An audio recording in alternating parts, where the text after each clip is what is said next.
Opa, tudo bem com vocês? Um ótimo domingo a todos. E hoje, finalmente no nosso dominguinho, como combinado, nós vamos trazer outro daqueles tópicos que a gente já vem trazendo já há algumas semanas, onde a gente está indo estudando um pouco de cada um dos tipos de investimento.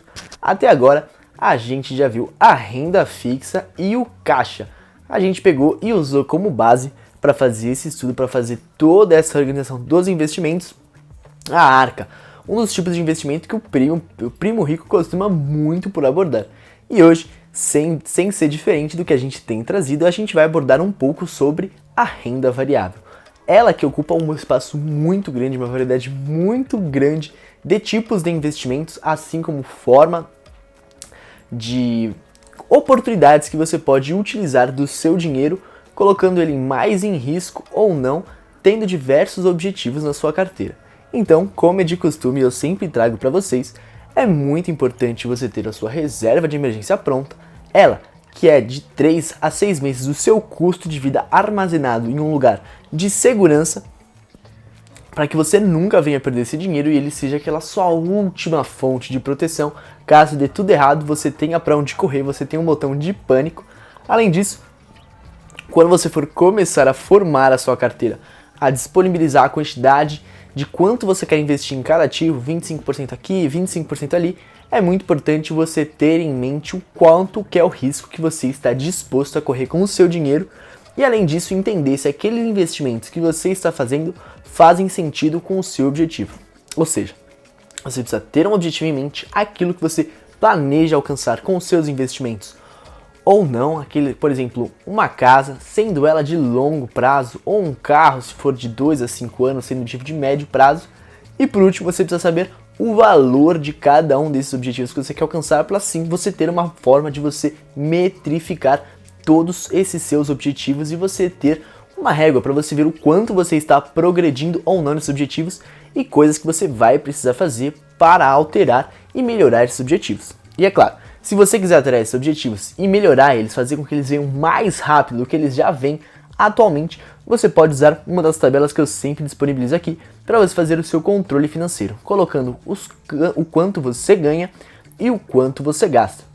E assim, cortando coisas que são supérfluas, aquelas que você realmente não precisa, como por exemplo 3 streamers, ou gastar R$ 500 na balada, ou até mesmo fazer uma fonte de renda extra, como dos vídeos que eu tenho trazido para vocês todas as quintas-feiras com os criptogames, que esses são um pouco mais difíceis, são um pouco mais elaborados, mas se você pegar, estudar a fundo e entender, você consegue. Mas é claro, só entre e invista em coisas que você realmente entende o risco e caso vocês sabendo do risco que você vai correr, estando disposto a perder ou não esse seu dinheiro. Então eu já dei uma grande introdução maior do que a normal, então vamos logo para essa vinheta.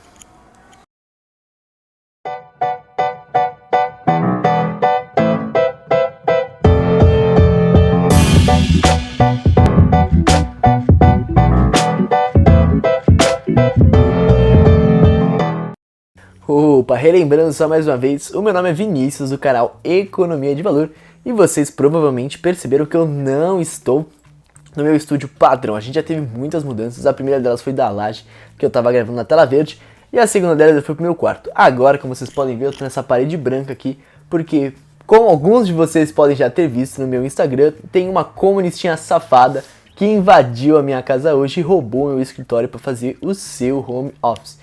E assim como eu digo pra vocês, essa mesma fez eu gastar todos os meus dividendos com comida japonesa. Eu vou falar, hein, namorada é o maior passivo que existe, né? Não, Juju. Bom, então, depois dessa brincadeira, vamos falar um pouco sobre a renda variável. Bom, essa aqui é assim, como eu já falei pra vocês, ela existe e tem um risco maior do que a renda fixa, como por exemplo. E você deve ter percebido que de algum tempo para cá, de alguns anos para cá, a renda variável tem crescido e se tornando cada vez mais chamativa para todo e qualquer tipo de investidor. E o porquê disso? Bom, é de conhecimento público que no passado, no Brasil, durante muito tempo, foi um país de juros muito alto. Aquele ao qual, que assim como eu falei, quanto maior o nível de juros do país, a taxa Selic, quanto maior for ele, melhor e mais interessante vai vir a ser para você investir nas rendas fixas. E o Brasil já foi um país de juros muito alto. Como você pode saber ou não, o maior e o mais fácil tipo de investimento que a gente já teve aqui era simplesmente você acumular patrimônio e colocar tudo na poupança, que ela por si só, há muito tempo atrás, que hoje é conhecida como velha poupança, por ter juros tão altos, simplesmente fazia o seu dinheiro se multiplicar de forma fácil e segura. Por isso que atualmente é tão comum e tão costumeiro das pessoas armazenarem ainda esse dinheiro na poupança. Entretanto, é muito importante que você saiba que a poupança não tem mais o mesmo rendimento que já teve um dia. Houve uma transformação e ela foi separada em basicamente duas partes, a velha poupança e a nova poupança. As pessoas as quais tinham dinheiro na velha poupança, caso não tenham tirado seu dinheiro, ainda são beneficiadas daquele tipo de juros, daquele valor que a antiga poupança tinha. Entretanto, hoje, caso você queira guardar o seu dinheiro na poupança, você não vai possuir e não terá a mesma rentabilidade e o mesmo tipo de retorno como você teria das pessoas que têm a velha poupança. Certo, e por que eu estou te trazendo todo esse background? Bom, o primeiro de tudo é para caso você tenha poupança, dinheiro guardado na nova poupança, a melhor coisa que você pode fazer é tirar o seu dinheiro de lá. Porque em relação à inflação, que é o quanto o governo imprime dinheiro e o seu dinheiro, por consequência, acaba por desvalorizar, está um percentual maior do que o rendimento da poupança. Ou seja, se a poupança em teoria rendesse 2%, a nossa inflação estaria em cerca de 4%. Ou seja, você estaria tendo uma perda de dinheiro, uma desvalorização do seu dinheiro, deixando esse dinheiro parado na poupança. Além disso, por que é tão interessante eu trazer a questão da renda fixa para falar sobre a renda variável? Bom, porque as duas se relacionam diretamente e tem certas coisas que é muito interessante você entender para fazer sentido. Assim como os investimentos, nada é simplesmente desvinculado e desligado uma coisa da outra. Lembra quando eu falei na renda fixa? Se você não viu, eu vou deixar aqui em cima. Que quando os juros no país estão altos, a renda fixa tende a dar retornos melhores e o governo acaba por modificar e movimentar essa Selic com o objetivo de abaixar a inflação. Quando o governo aumenta a taxa de juros, ele faz com que tenha um freamento da economia. O que isso quer dizer? Quando ele aumenta os juros, acompanham também os juros do seu cartão, assim como os juros de empréstimos, assim como os juros de financiamento. Ou seja, quanto maior os juros, menos as pessoas acabam por utilizar o crédito, acabam por pegar empréstimos. Assim, fazendo com que a economia venha a dar uma diminuída na velocidade, porque as pessoas tendem a pegar menos valor por ter que pagar um retorno muito maior ao banco desse empréstimo e desses juros que eles vão pegar. E assim como isso funciona para as pessoas, para frear a inflação e para fazer com que o mercado se desaqueça, isso também funciona proporcionalmente às empresas. Ou seja, quando o governo aumenta a taxa de juros, as empresas tendem a pegar menos empréstimos nos bancos para conseguir investir nelas mesmas.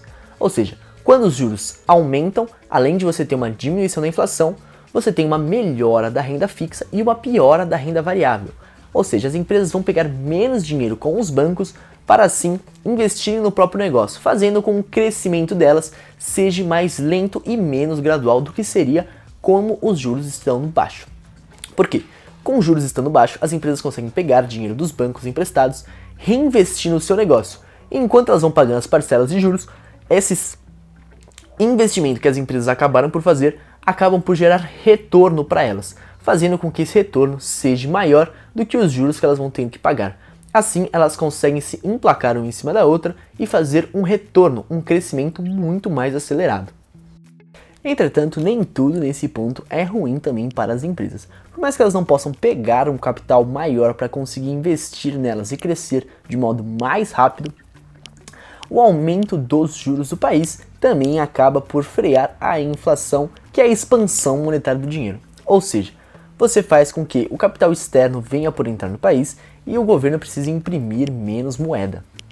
Só para deixar claro, essas coisas não são necessariamente relacionadas. Porém, quando você tende a aumentar os juros do país, você tende a atrair capital estrangeiro, ou seja, aumentando as suas reservas de dólar. Assim, a sua moeda ganha um pouco de força em relação a moedas estrangeiras.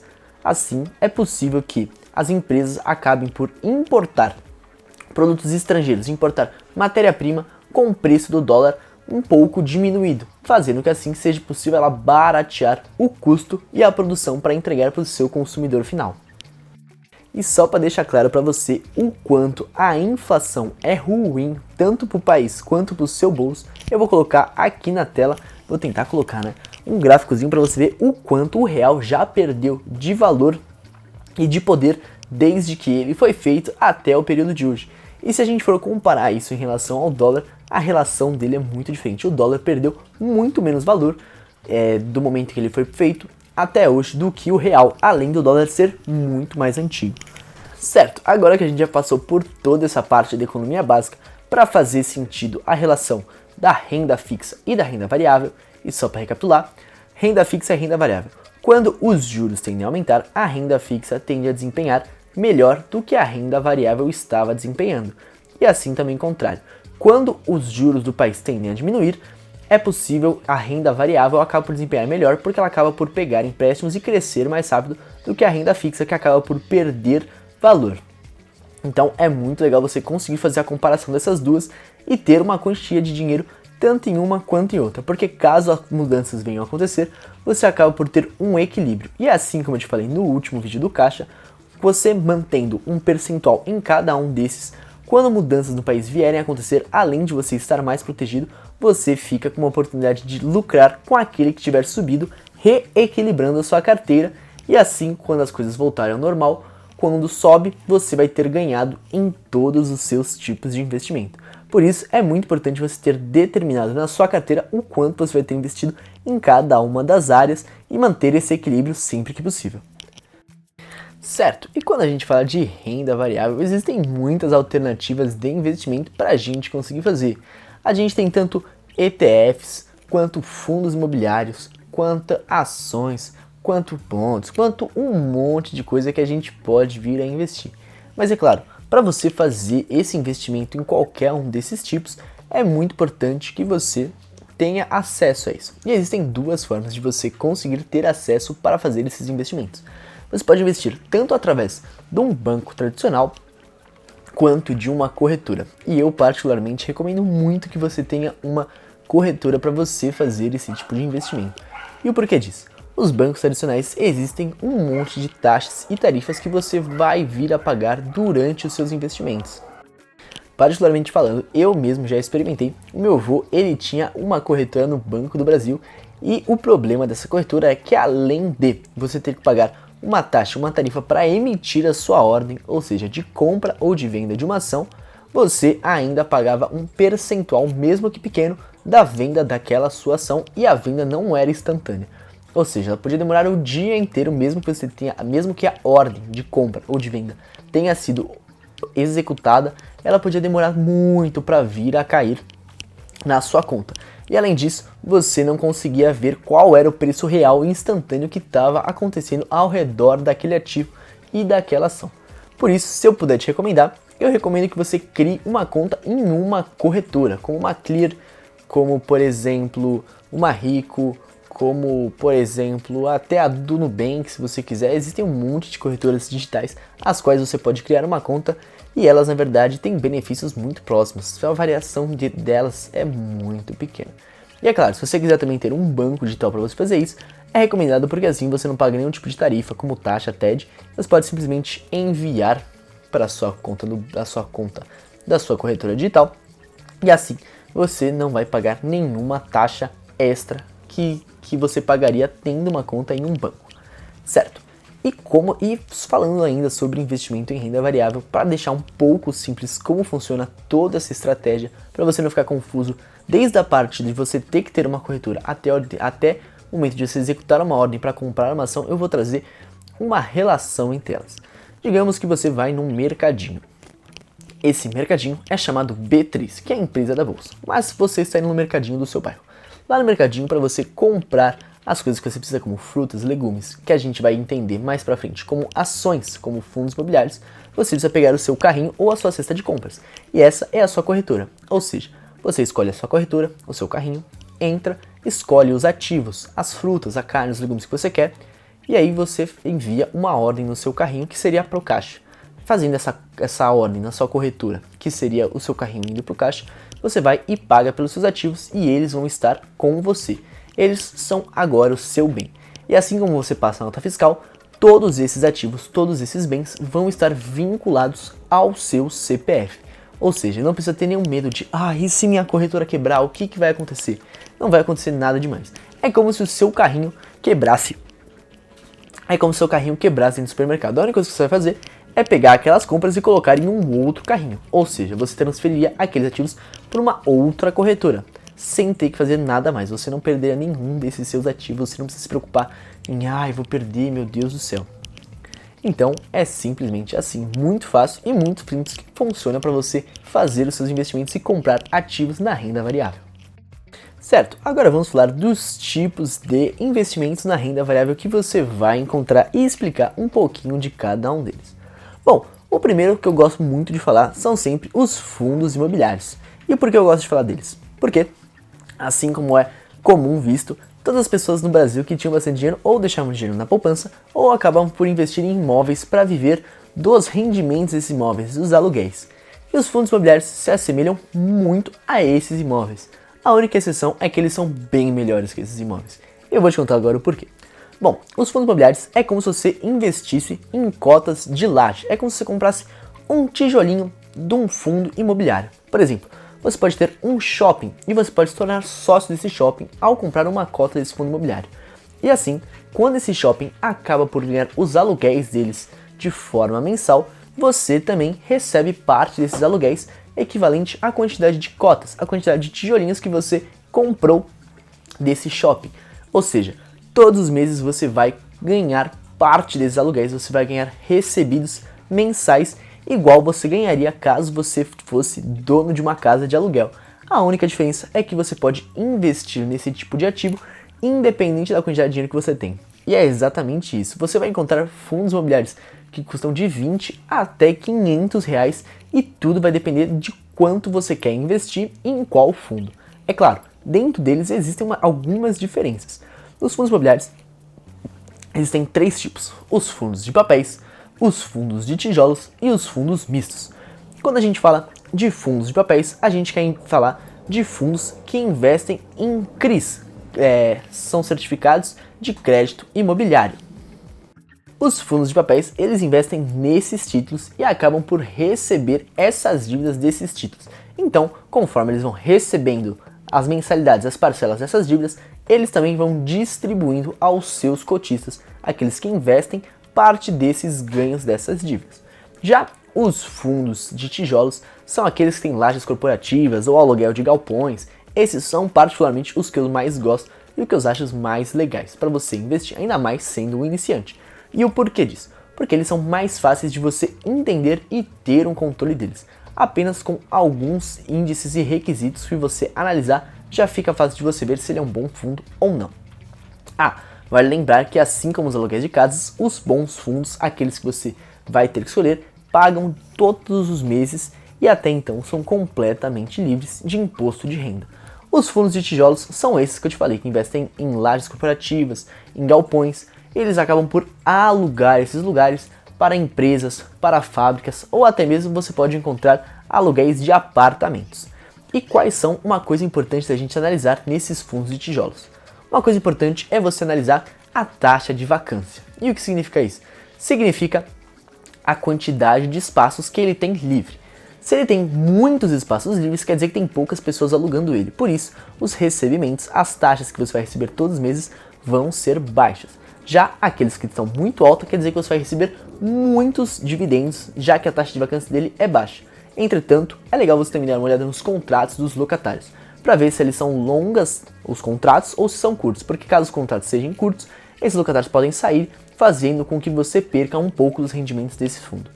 E além disso, por último, existem os fundos mistos, aqueles que são parte fundos de tijolos, desses que eu acabei de te falar, e parte fundos de papéis. E por eles misturarem isso, eles acabam por ser fundos bem seguros do meu ponto de vista. E é claro, existem diversas coisas que você pode ver para saber se esse fundo é bom ou não, mas não dá para pegar e falar para você todas as coisas que são interessantes de você ver ou não. As que eu gosto mais de ver é, além da taxa de vacância, a quantidade de contratos, ou seja, quanto esses contratos vão vencer ou não, assim como o número de inquilinos. Quanto mais inquilinos, melhor, porque assim, mesmo que um ou outro saia, você não vai ter uma diminuição muito grande das seus recebidos, dos seus dividendos que vão ser pagos para o fundo. E é muito legal você ver o rating também dele. Se um prédio, por exemplo, é AAA ou se ele é BBB, quanto maior o rating, maior é a chance desse fundo conseguir arcar com suas dívidas, com seus tributos, com seus impostos. Quanto maior, melhores. E é claro, e a última vantagem dos fundos imobiliários em relação a você ter casas de aluguéis é que todos os meses você pode usar os próprios dividendos para comprar mais cotas, assim aumentando o quanto você vai receber mensalmente, acabando por gerar uma bola de neve. Quanto mais você ganha, mais você investe, mais você investe, mais você ganha, e com isso você vai ficando cada vez mais rico, te levando a algum momento à sua liberdade financeira, não tendo que depender do seu emprego para você poder ter o seu salário e viver a sua vida da forma que você quer. Agora vamos para aquele que é o fetiche de todos os investidores, aqueles que todos sonham em falar, as ações. Essas que todo mundo quer falar, todo mundo quer entrar, todo mundo quer comprar, mas que, para ser sincero, é muito difícil você escolher uma ação do jeito certo e mais fácil. Bom, as ações são basicamente igual os fundos imobiliários, o que se diz a você obter cotas. Quando você compra uma ação de uma empresa, você basicamente acaba por se tornar sócio dela e você tem uma pequena partidinha, um pequeno percentual dela. Assim, você pode crescer e ter o seu dinheiro se valorizando equivalente à valorização da empresa. Ou seja, se uma empresa vale R$1.000 e você tem 10% dela, caso ela venha valer R$10.000, você vai ter ganho 10% igual também. Então, o que antes você tinha R$1.000, o que você antes tinha R$100 com os 10% da empresa, com ela crescendo uma casa, você também vai ter o ganho de uma casa. Você vai ter ganho R$900 de ganhos dentro dessa empresa. Certo, o que é importante falar dessas empresas, porque você deve investir. Caso você decida investir nessas empresas, é muito importante você diversificar os seus investimentos nela em setores. Ou seja, não compre todas as empresas do mesmo setor. Como, por exemplo, diversifique em setor bancário, setor de saneamento, setor de energia, setor de varejo, porque assim, caso saia alguma PEC do governo ou caso aconteça alguma coisa que venha a afetar um dos setores, os outros não sejam afetados e acabe por diminuir de forma tão drástica a sua carteira. Ou seja, caso aconteça uma crise do coronavírus e acabe por afetar grande parte das ações, é claro que teve uma empresa ou outra que acabou por não ser tão afetada, como por exemplo as ações no mainstream, como por exemplo Netflix e outras plataformas, como por exemplo YouTube, que acabaram por ter um crescimento tão alto para as pessoas estarem dentro de casa.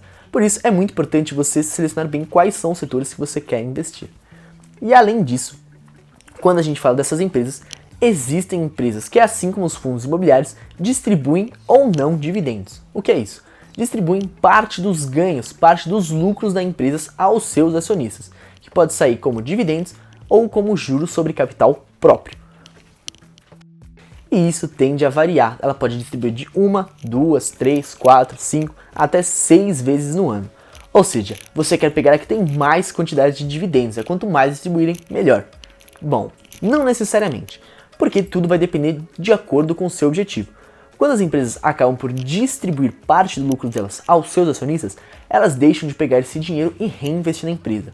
Ou seja, por mais que você coloque esse dinheiro no seu bolso, a empresa deixou de reinvestir nela. Ou seja, o crescimento dela, caso ela distribua os dividendos dela, os lucros, vai ser menor do que se ela simplesmente pegasse todos esses lucros e reaplicasse na empresa. Ou seja, a curva de crescimento de uma empresa que reaplica todos os dividendos é maior do que aquelas que acabam por distribuir os dividendos. Nossa, essa aqui da mãozinha não ficou muito boa, né? Mas deu para vocês entenderem o que eu quis dizer. E é muito importante você olhar diversos fundamentos das empresas. Mais até do que os fundos imobiliários, os fundamentos da empresa é muito importante você falar. Mas eu não vou conseguir trazer nesse vídeo quais são os fundamentos. Eu já deixei alguns vídeos no canal falando um pouco sobre fundamentos de empresas. Se você quiser, pode ir lá que você vai encontrar algum material com certeza sobre isso. É claro, é muito importante você entender esses fundamentos para você conseguir escolher boas empresas para aquelas que vão fazer parte do seu portfólio. Porque empresas mais antigas, mais já estabilizadas na bolsa, por mais que vão ter um crescimento menor, elas também vão ser mais seguras, enquanto empresas menores podem ter um crescimento maior, entretanto elas têm um risco muito maior também. Por isso, entenda o quanto você está disposto a correr de risco na sua carteira. Mas é claro que as ações nessa renda variável não tem só investimento para quem estuda muito e quer muito estudar e quer olhar e quer ver e tem que saber de tudo e tem que ser um crânio para investir. Não. Nesse mundo a gente também tem os ETFs. E bom, o que são os ETFs? Exchange Traded Fund. E aí, acertei, professor? É assim que fala em inglês? Os Exchange Traded Fund são uma alternativa de investimento um pouco mais fácil. E o porquê disso? Os Exchange Traded Fund, ou os ETFs, eles tendem a seguir os fundos índices. Eles tendem a ser um conglomerado de ações que é escolhida e monitorada, além de gerenciada, cuidada e monitorada por um gestor desse fundo. Ou seja, no fundo é escolhida uma pessoa capacitada para monitorar e fazer o controle de quais ações vão fazer parte do fundo e quais não vão, assim como a quantidade de cada uma delas. Ou seja, você pode pagar um preço baixo por um pacote de ações e ainda pagar uma porcentagem um pouco pequena para alguém experiente e capaz de fazer todo o cuidado das ações que vão fazer parte do seu bolso. E é claro que isso é uma alternativa muito boa para aquelas pessoas que não têm tanto conhecimento ou não têm tanto tempo para ficar cuidando de suas ações, além de ser a maior diversificação possível. Você pode encontrar diversos tipos de fundo. Ainda aqueles como o BOVA11, que replica todo o índice Bovespa, que é a maioria de todas as ações que tem aqui no Brasil, e ela tende a variar junto com esse índice. Você ainda, caso você queira se expor o dólar e aos riscos exteriores, você pode investir no IVVB11, que esse fundo investe em empresas que replicam o índice do S&P 500, que são as 500 maiores empresas dos Estados Unidos. Ou seja, caso o dólar suba, ou caso as empresas do S&P 500, que são as 500 maiores empresas dos Estados Unidos, venham a desempenhar muito bem, o seu IVVB11 vai acabar subindo junto e acompanhando. A única dificuldade, o único problema que você vai encontrar aí dentro dos ETFs é relacionado a algumas taxas. Como eu disse, você tem um gestor que vai fazer todo esse trabalho. Por isso, parte dos seus lucros, parte dos seus ganhos vai ser colocado para esse gestor. Além disso, existem alguns fundos que você vai achar uma taxa de performance. O que quer dizer essa taxa de performance? Caso esse gestor tenha escolhido as ações das empresas e tenha desempenhado melhor do que o próprio índice a qual ele usa como base, parte dessa performance, parte desse ganho que você vai ter, também vai ser colocado para esse gestor. Ou seja, caso você não tenha o conhecimento, essa é uma forma de você investir o seu dinheiro e colocar ele para render alguma coisa quando as taxas de juros estão muito baixas. Entretanto, se você tiver a opção de aprender e estudar, vale muito a pena você colocar o seu próprio dinheiro e você acabar por desenvolver essa habilidade, porque assim, por mais que você nos primeiros anos ou no começo você não tenha um desempenho tão bom quanto um gestor do fundo, você não acaba deixando tanto dinheiro na mesa com todas essas taxas e todos esses tributos que você vai ter que pagar para o gestor do fundo. E é claro, não existem só esses ETFs, existem diversos tipos de ETF e é uma quantidade imensurável. Você vai encontrar ETFs de blue chips, que são pequenas empresas de tecnologia que estão crescendo. Você vai encontrar diversos outros tipos de ETF e você vai encontrar todos os diversos tipos, tanto de ações quanto de fundos imobiliários. E para resumir, a renda variável, eu acho que esses três tipos de investimento estão mais do que perfeitos para a gente já conseguir dar um pontapé e você entender melhor e entrar um pouco mais nesse mundo da renda variável. Porque aqui você já viu um pouco mais de economia, de como os juros e a inflação acabam por afetar esse mercado. Você já viu qual é a relação entre a renda fixa e a renda variável. Você já viu um pouco sobre ETFs, sobre ações, sobre fundos imobiliários e como todas as coisas funcionam, com os dividendos, com os juros sobre capital próprio, muitas coisas novas nesses 30 minutinhos para você. E eu espero que você tenha gostado, que tenha dado para você entender tudo. Caso tenha ficado alguma dúvida, não deixe de deixar aqui nos comentários para que eu possa te responder e assim você ficar mais tranquilo e entender melhor. Caso você não se sinta confortável para falar aqui, pode mandar no Instagram, eu sempre converso com todas as pessoas que me mandam mensagem. Eu espero que você tenha um ótimo domingo, que você tenha gostado e a gente se vê no próximo vídeo.